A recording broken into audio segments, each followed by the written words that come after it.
नमस्कार, आप देख रहे हैं जनता टीवी और आपके साथ प्रतिष्ठा। बुलेटिन की शुरुआत करेंगे बेहद अहम जानकारी के साथ। इस वक्त की बड़ी खबर राजधानी लखनऊ से। आपको बता दें, यूपी पुलिस भर्ती परीक्षा का आज दूसरा दिन है।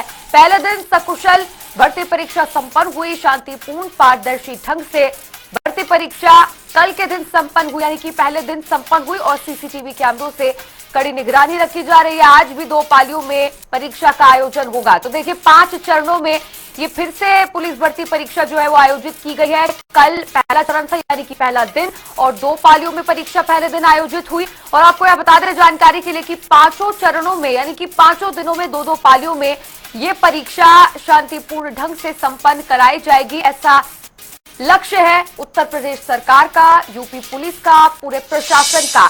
और आज पुलिस भर्ती परीक्षा का दूसरा दिन है। आज भी 2 पालियों में ये परीक्षाएं करवाई जाएंगी। और देखिए, 3 तस्वीरें कानपुर, आगरा और मुजफ्फरनगर से आपकी टीवी स्क्रीन पर।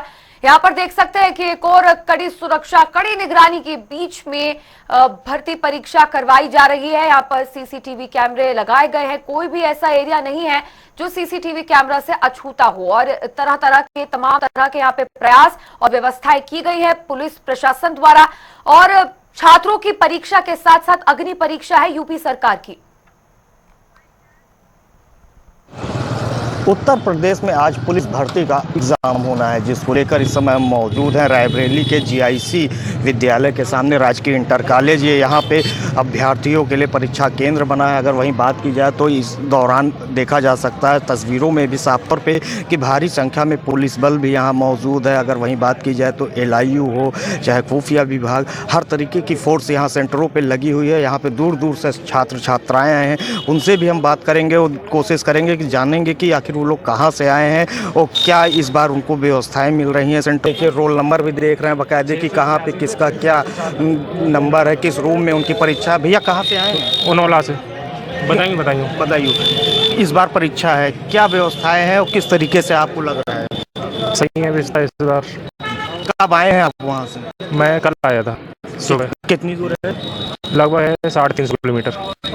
तो आज यहाँ पे पेपर है, आपको भी पता चला, अभी आप लोगों की एंट्री होगी। इस बार क्या कुछ अलग है, क्या दिशा निर्देश? हाँ, इस बार अलग है थोड़ा। क्या है?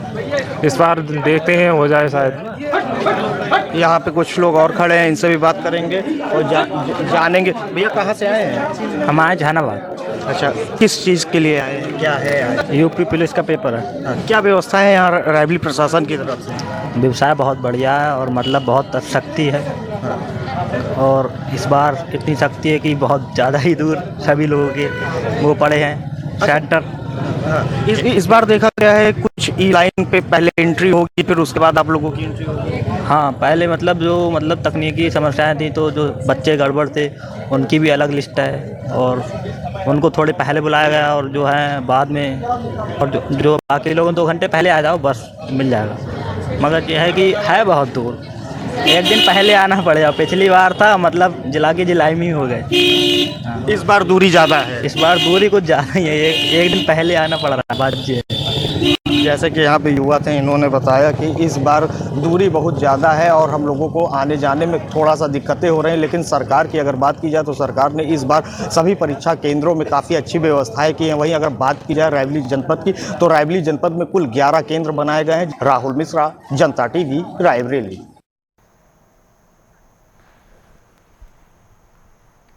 और चलिए, इसी पर और भी ज्यादा जानकारी हम आपको देंगे। हमारे संवाददाता पवन अग्रवाल और संवाददाता ब्रज किशोर हमारे साथ जुड़ गए हैं। सबसे पहले पवन, आपका रुख करना चाहूंगी, आपसे जानना चाहूंगी कौन से सेंटर पर आप उत्तर प्रदेश के मौजूद हैं, और आज चूंकि पुलिस भर्ती परीक्षा का दूसरा दिन है, किस तरह की व्यवस्थाएं, तैयारियां और क्या हलचल अभी आपको वहां देखने को मिल रही है?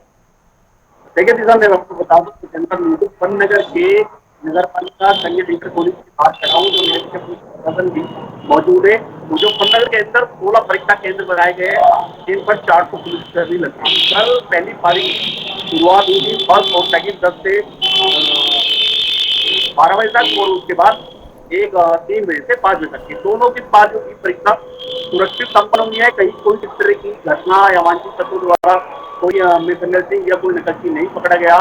हाँ, केवल 4 पुलिसकर्मी एसएसपी अभिषेक सिंह द्वारा ड्यूटी में लापरवाही बरतते हुए उनको सस्पेंड जरूर किया गया है। और आज दूसरी पाली की परीक्षा है यहाँ मुजफ्फरनगर में। कल जो परीक्षा हुई थी करीब 15,000 परीक्षार्थी बैठते थे, उनमें से 11,000 समथिंग बैठे हैं, 4,000 के करीब अभ्यर्थी अब्सेंट रहे हैं। आज मुजफ्फरनगर में दूसरी पाली की शुरुआत है और सुबह ही 8 बजे से यहाँ पर अभ्यर्थी जुड़े हुए हैं, गेट के अंदर जा रहे हैं, पुलिस जांच कर रही है तभी अंदर जा रहे हैं। 10 बजे से पाली शुरू हो गई है और ये जो परीक्षा है बड़ी महत्वपूर्ण मानी जाती है उत्तर प्रदेश के अंदर, क्योंकि हर बार जब भी परीक्षाएं होती रहती है, चाहे नीट की हो या पुलिस की हो, तो नए नक्सली पकड़े जाते हैं और वो पूरा माहौल क्रिएट कर देते हैं उत्तर प्रदेश का।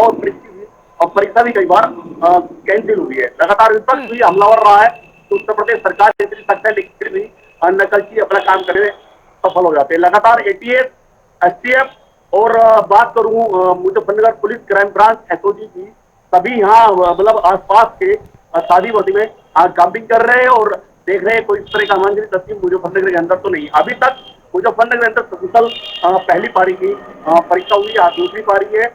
10 बजे से 12 बजे तक होगी और फिर उसके बाद 3 से 5 की होगी। करीब 2.5 घंटे का समय अभ्यर्थियों को मिलता है अपने परीक्षा सेंटर पे पहुंचने के लिए।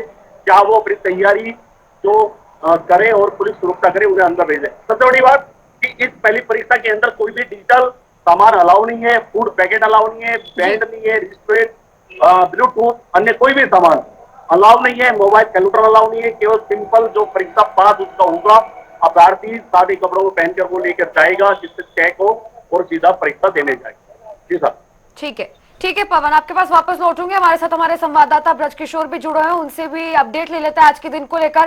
ब्रजकिशोर, आप कहां पर मौजूद हैं, कौन से सेंटर के बाहर आप हैं?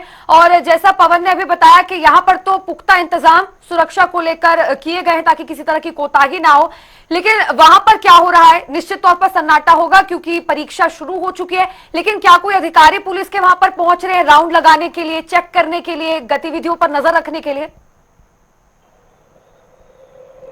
लगातार अधिकारियों द्वारा कंट्रोल रूम से मॉनिटरिंग की जा रही है और पहली बार इस परीक्षा में एआई सिस्टम का यूज किया गया है, जिससे कल एक मुन्ना भाई को परीक्षा के दौरान पकड़ा गया था। कल कुल 24,000 दोनों पालियों में परीक्षार्थी बैठते थे, लेकिन कुल 8,322 परीक्षार्थी एब्सेंट रहे जो परीक्षा देने नहीं आए। लेकिन सबसे बड़ी बात करें तो अगर परीक्षा की बात करें तो ये परीक्षा पुलिस परीक्षा नहीं है, ये अधिकारियों की परीक्षा है, ये यूपी सरकार की परीक्षा है, क्योंकि पेपर लीक होने के बाद सरकार पर तमाम सवाल खड़े होते हैं। इसी को देखते हुए इस बार जो कंट्रोल रूम बनाया गया है, कैमरों से जो तीसरी आंख से निगरानी की जा रही है, वो यहाँ आगरा से लेकर लखनऊ तक मॉनिटरिंग हो रही है। तमाम जो अधिकारी प्रभारी हैं कंट्रोल रूम से नजर रखे हुए हैं। जो सेंटर बनाए गए हैं वहां सुबह से ही 200 मीटर दूरी पर लोगों को रखा जाता है और जो परीक्षार्थियों में अंदर भेजा जाता है। तमाम जो अधिकारी हैं सुबह से ही परीक्षा पाली के जो जांच का प्रक्रिया है उसे पूरा किया जाता है, मॉनिटरिंग की जाती है। एआई सिस्टम से लोगों की वेरिफिकेशन हो रहा है जिससे कि परीक्षा में कोई गड़बड़ी ना हो सके। जी चलिए ठीक है पवन, ब्रजकिशोर आप दोनों बने रहिए, और भी जानकारी आपसे आगे लेंगे। और देखिए एक और बड़ी जानकारी इस वक्त की आपको बता दें, सहारनपुर से इस वक्त की बड़ी खबर जो सामने आ रही है। पुलिस भर्ती परीक्षा में एक अभ्यर्थी गिरफ्तार हुआ है। फर्जी प्रपत्रों के आधार पर यह अभ्यर्थी परीक्षा दे रहा था और इसी संदर्भ में इस अभ्यर्थी को गिरफ्तार किया गया है। जेवी जैन डिग्री कॉलेज से इस अभ्यर्थी को गिरफ्तार किया गया है। फर्जी प्रपत्र दिखाकर ये अभ्यर्थी परीक्षा देने की कोशिश कर रहा था, लेकिन यहाँ पर देखिए जिस तरह की सुरक्षा व्यवस्था यहाँ पर की गई है, कैसे निगरानी, कड़ी निगरानी के बीच पुलिस भर्ती परीक्षा एक बार फिर से उत्तर प्रदेश में हो रही है। तो इसी के चलते अब ये जो अभ्यर्थी है वो पकड़ा गया है। ये अभ्यर्थी अपने एग्जाम सेंटर पहुंचा और एआई के माध्यम से यहां पर चेकिंग हो रही है, वेरिफिकेशन केवाईसी के माध्यम से करवाई जा रही है। सभी छात्रों की एडमिट कार्ड पर जो फोटो लगे हैं उनको भी बायोमेट्रिक्स के जरिए मैच किया जा रहा है। तो इसी के चलते इस कड़ी निगरानी के बीच ये जो फर्जीवाड़ा इस छात्र का सामने आया है, इसका खुलासा हुआ है। बड़ी जानकारी आपको बता रहे हैं। ये अभ्यर्थी आपको यहाँ पर बता दें कि अपनी उम्र को 10 साल छोटा बता रहा था। इससे पहले 1992 में ये एग्जाम दे चुका था और एक बार फिर से एग्जाम देने की कोशिश 10 साल अपनी उम्र छोटी बताकर।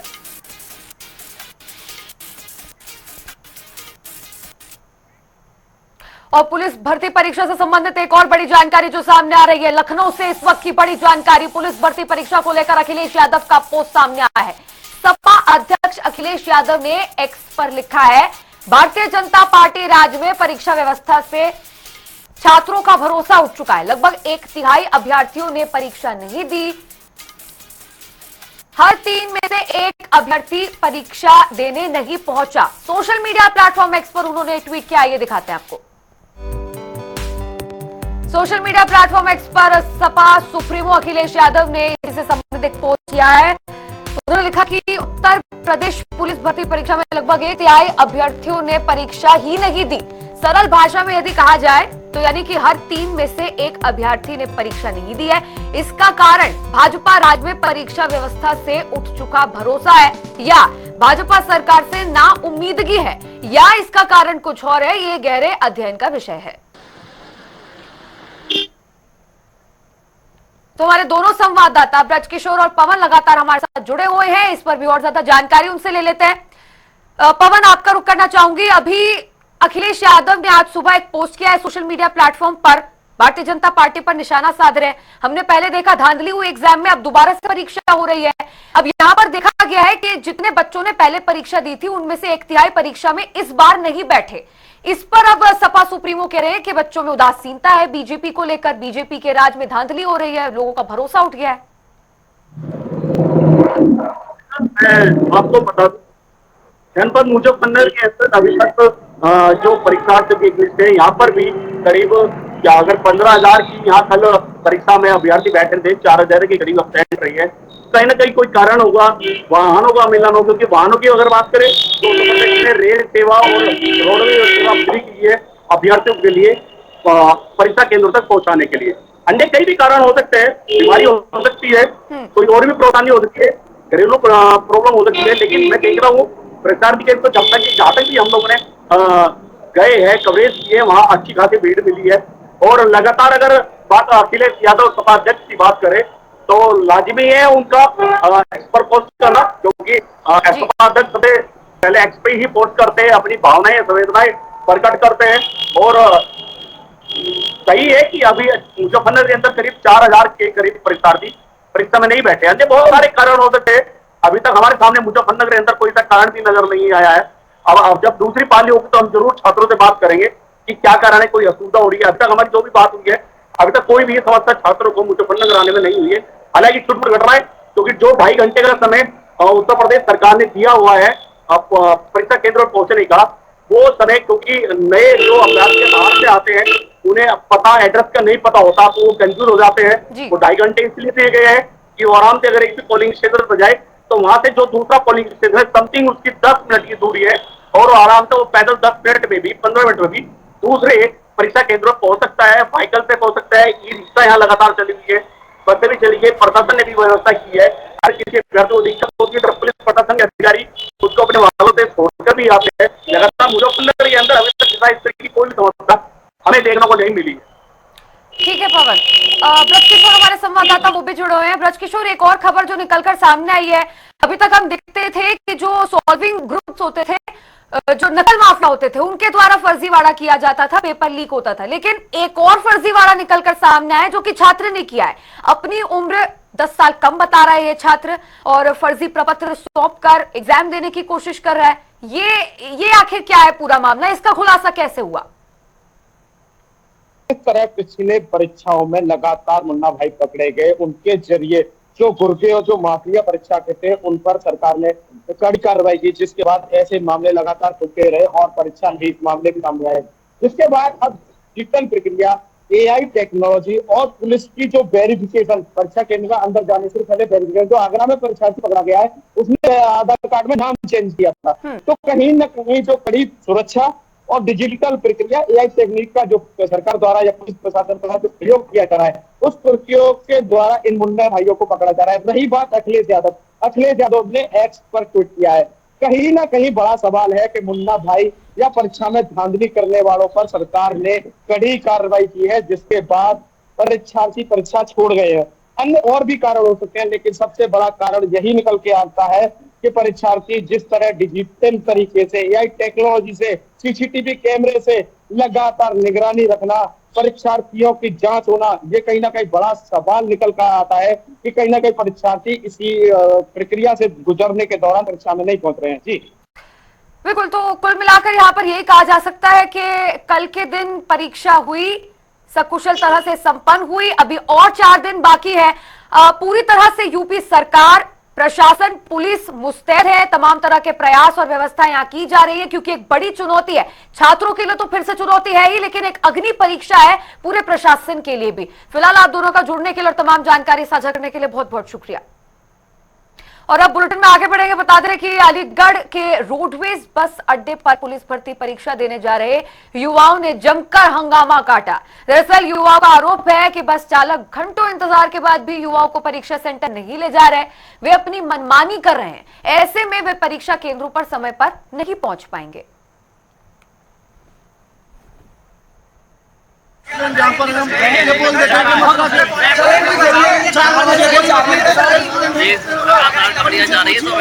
बहाना दे देकर बार बार हमारा टाइम वेस्ट कर रहे हैं। और सुबह की मीटिंग में पेपर है, सरकार की जिम्मेदारी है हमारे लिए परिवहन की व्यवस्था करना। आगरा की जा रही है, आगरा कम से कम यहाँ से 10 गाड़ी निकली, मथुरा के लिए 2 गाड़ी निकली। कहाँ पर सेंटर पड़ा है?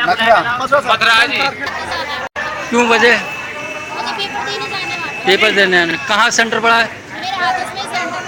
तो क्या परेशानी आ रही है? परेशानी है, सुबह को 4 बजे थी, हम 4 बजे से बस नहीं आ रही है, बस वाले मना कर रहे हैं, उसको काट दिया। तो कोई बस नहीं आ रही यहाँ से। और अब आगे बढ़ेंगे। बता दें पूर्व वित्त मंत्री अरुण जेटली की आज पुण्यतिथि है। इस मौके पर सीएम योगी आदित्यनाथ ने सोशल मीडिया प्लेटफॉर्म एक्स पर पोस्ट कर उन्हें श्रद्धांजलि दी है। क्या कुछ उन्होंने लिखा, आइए देख लेते हैं। सोशल मीडिया प्लेटफॉर्म एक्स पर मुख्यमंत्री योगी आदित्यनाथ ने ट्वीट किया है। उन्होंने लिखा कि पूर्व केंद्रीय मंत्री पद्म विभूषण अरुण जेटली जी ने पूरी निष्ठा और लगन के साथ राष्ट्रीय एवं सामाजिक उत्तरदायित्व का निर्वहन करते हुए देश की अतुलनीय सेवा की।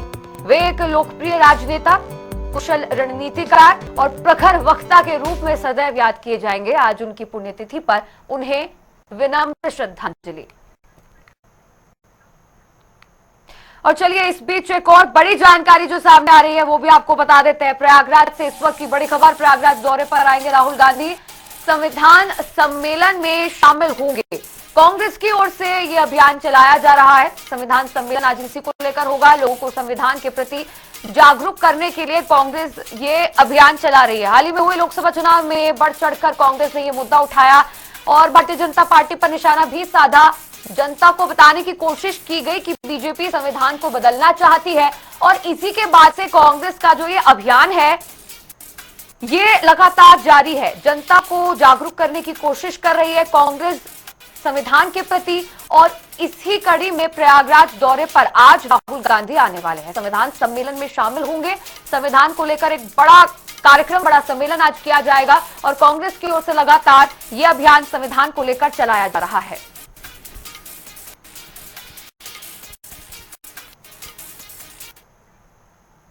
लखनऊ से इस वक्त की एक और बड़ी जानकारी जो सामने आ रही है उससे भी आपको रूबरू करा दें। कांग्रेस प्रदेश अध्यक्ष अजय राय पर एफआईआर हुई है। अजय राय समेत 23 नेताओं पर मुकदमा दर्ज हुआ है। पूर्व अध्यक्ष अजय कुमार लल्लू पर भी एफआईआर दर्ज की गई। ईडी दफ्तर के बाहर प्रदर्शन करने का आरोप इन पर लगाया, जिनके खिलाफ एफआईआर दर्ज की गई। 150 अन्य के खिलाफ भी थाने में मुकदमा दर्ज हुआ है। तो इस वक्त की बड़ी जानकारी। और एक और बड़ी खबर आपको बता दें, राजधानी लखनऊ से ही इस वक्त की बड़ी खबर फिर से। मुहान रोड योजना की लॉन्चिंग का रास्ता जो है वो अब साफ हो चुका है। मुहान रोड योजना दिवाली तक लॉन्च हो जाएगी। चंडीगढ़ पंचकुला की तर्ज पर इसे विकसित किया जाएगा। किसानों को जमीन देने के लिए राजी किया गया है। एलडीए ने किसानों को राजी किया है। 5 लाख लोगों को बसाए जाने का प्लान अब बनाया जाएगा और इसको मंजूरी भी मिल चुकी है। लखनऊ से ये बड़ी खबर। 5 लाख लोगों को बसाया जाएगा। मुहान रोड योजना की लॉन्चिंग का रास्ता अब इसके जरिए साफ हो गया है। और अब आइए देख लेते हैं अगली खबर जो अलीगढ़ से है। ऐतिहासिक प्राचीन मंदिर में रखी मूर्तियों को खंडित करने का मामला सामने आया है। दरअसल इतवारपुर गांव के प्राचीन मंदिर में रखी शिवलिंग को कुछ शरारती तत्वों ने खंडित किया, जिसके बाद ग्रामीणों में काफी रोष दिखाई दे रहा है।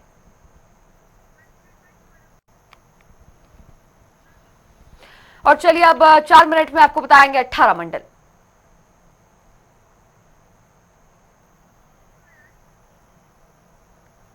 फतेहपुर में अवैध मस्जिद पर गरजेगा बाबा का बुलडोजर। सरकारी जमीन पर बनी अवैध मस्जिद पर होगी कार्रवाई। न्यायालय ने जारी किया आदेश। रुक करेंगे 4 मिनट में 18 मिनट का। फतेहपुर में अवैध मस्जिद पर गरजेगा बाबा का बुलडोजर। सरकारी जमीन पर बनी अवैध मस्जिद पर होगी कार्रवाई। न्यायालय ने जारी किया आदेश। बुलंदशहर में पुलिस को मिली कामयाबी। गैंगस्टर एक्ट में वांछित शातिर को किया गिरफ्तार। चोरी, धोखाधड़ी समेत कई आपराधिक मामले थे दर्ज। फतेहपुर में तेज रफ्तार का कहर बेकाबू। डंपर ने बाइक सवारों को कुचला। हादसे में एक युवक की मौत, एक घायल। बाराबंकी में प्राइवेट स्कूल का छज्जा गिरने का मामला। स्कूल प्रबंधकों के खिलाफ मुकदमा दर्ज। हादसे में 40 बच्चों सहित एक शिक्षिका हुई थी घायल। फिरोजाबाद में टंडला क्षेत्र के ग्राम पंचायत में प्रधान की मनमानी। बच्चों को स्कूल जाने में हो रही समस्या। प्रधान को शिकायत के बावजूद नहीं हो रहा समस्याओं का समाधान। रायबरेली में एडी हेल्थ के औचक निरीक्षण में मचा हड़कंप। वार्डों में जाकर मरीजों से की मुलाकात। स्वास्थ्य व्यवस्थाओं का लिया जायजा। लखनऊ में एडीजी रेलवे ने चारबाग प्लेटफॉर्म पर किया निरीक्षण। पुलिस भर्ती परीक्षा के तहत सीसीटीवी रूम का किया निरीक्षण। लखनऊ में महापौर ने अधिकृत कूड़ा स्थलों का किया निरीक्षण। अधिकारियों को दिए दिशा निर्देश। तत्काल प्रभाव से हटाया जाए अवैध कूड़ा घर। लखनऊ में पोस्टर वॉर जारी। 1090 चौराहों पर लगाए गए विवादित पोस्टर। बीजेपी पर साधा निशाना। कन्नौज में आपदा में घुसी टूरिस्ट बस। हादसे में 12 यात्री घायल। अलीगढ़ में दबंगों ने रिक्शा चालक को मारी गोली। जैन मेडिकल कॉलेज में कराया गया भर्ती। मामले की जांच में जुटी पुलिस। रायबरेली में एनटीपीसी की 1 नंबर यूनिट हुई बंद। बॉयलर में रिसाव के चलते बंद की गई यूनिट नंबर 1। मरम्मत का काम हुआ शुरू। रायबरेली में संदिग्ध परिस्थितियों में गैस सिलेंडर में लगी भीषण आग। कड़ी मशक्कत के बाद घर के सदस्यों को निकाला गया बाहर। आग बुझाने के चलते झुलसे 2 लोग। और फिलहाल मेरे साथ इस बुलेटिन में इतना ही। रुक रहे एक छोटे से ब्रेक के लिए। देखते रहिए जनता टीवी।